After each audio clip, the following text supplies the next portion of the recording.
Ladies and gentlemen, John Chappelear. That's the same problem I had my whole life. I don't know if you guys ever had those notes sent home from the teacher. John continues to talk incessantly in class. My mother would write back, "Yes, I know. Is there anything you can do to help me?" And when I first started the process, it was I wanted all the spirituality and make all the money I could possibly make all right away. I wanted to be Gandhi in Armani. Tens of thousands of people each year hear those words, whether attending one of John's keynotes, working with him individually as a coach, or participating in one of his dynamic workshop sessions. People have found in John someone who can create positive changes in both individuals and organizations. With the publication of John's award-winning book, The Daily Six, John looks forward to helping millions of people reduce stress, increase balance, and enjoy life. Anybody here got any self-help books? That's probably that'd probably be like, how many people make New Year's resolutions this year? Self-help books. At one point in my life, I had so many self-help books that my son Dayton could actually make a fort out of them. I'd come home and be, "Here I am, Dad, behind the Celestine prophecy."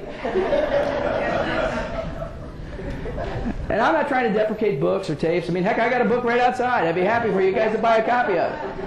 All I'm saying is that books and tapes is not where it's at. It's the action you get from the knowledge in the books and the tapes.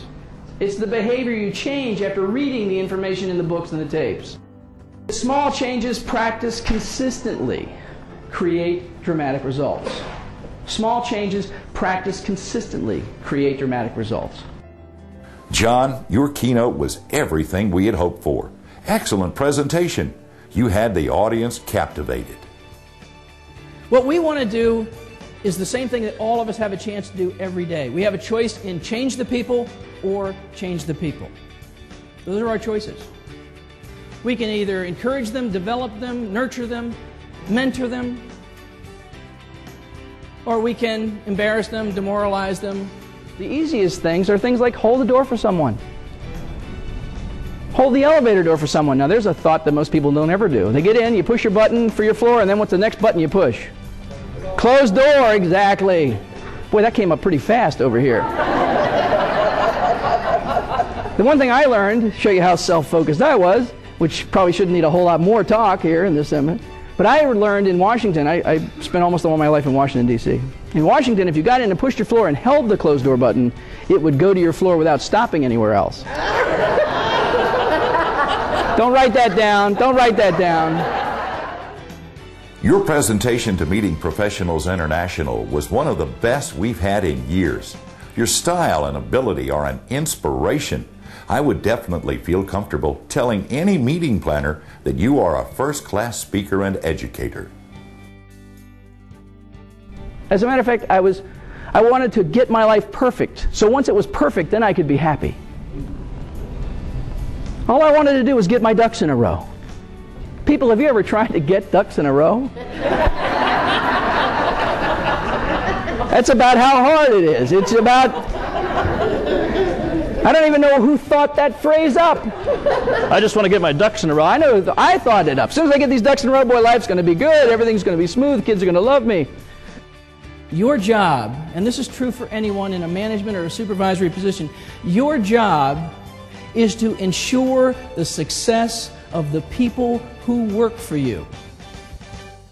What I have learned from John's remarkable presentation is transformational and has helped me redefine success, work on strategies to find balance, and emerge as a successful business leader. It is July, halfway through the year. How many people would admit to, early in the year I say how many people have, but by this time of the year I usually will say how many people would admit to having made New Year's resolutions this year? Yeah, okay, this is isn't this an odd? We're at Notre Dame, for goodness sakes. You got to tell the truth or something, don't you? How many people would admit, now that you've somewhat admitted that you do New Year's resolutions, how many people in here would still admit that they are still moving along on those New Year's resolutions as committed to? Now wait, before you raise your hands, just remember this, that aerobics does not equate to 2 thumbs on a BlackBerry. Okay, and latte is not Italian for low fat. All right? How many times do we know that we have people that are working for us that should not be working for us? Anybody in here got those people? Yes.